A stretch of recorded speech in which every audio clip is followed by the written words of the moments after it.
Al-Wabah Crater adalah salah satu kawah yang terbesar di Arab Saudi. Ia terletak kira-kira 250 km dari Mekah dan perjalanan ke sini mengambil masa sekitar 2 hingga 3 jam di kawasan padang pasir yang sunyi dan luas. Ia terbentuk bukan kerana gunung berapi yang aktif, tetapi akibat letupan gas dari bawah tanah ribuan tahun dahulu.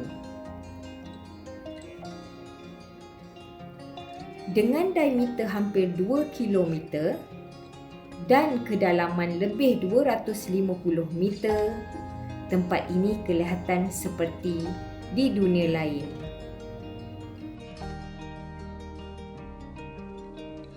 Di bahagian bawah kawah, terdapat lapisan putih garam yang terbentuk secara semula jadi. Walaupun nampak sunyi, Al-Wabah sebenarnya menjadi tarikan bagi mereka yang mencari ketenangan dan keindahan alam. Kadang, kita perlu melihat tempat seperti ini untuk sedar betapa kecilnya kita di dunia ini.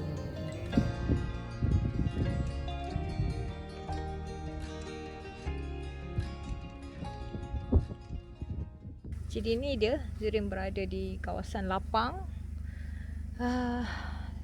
Subhanallah, sangat-sangat tenang.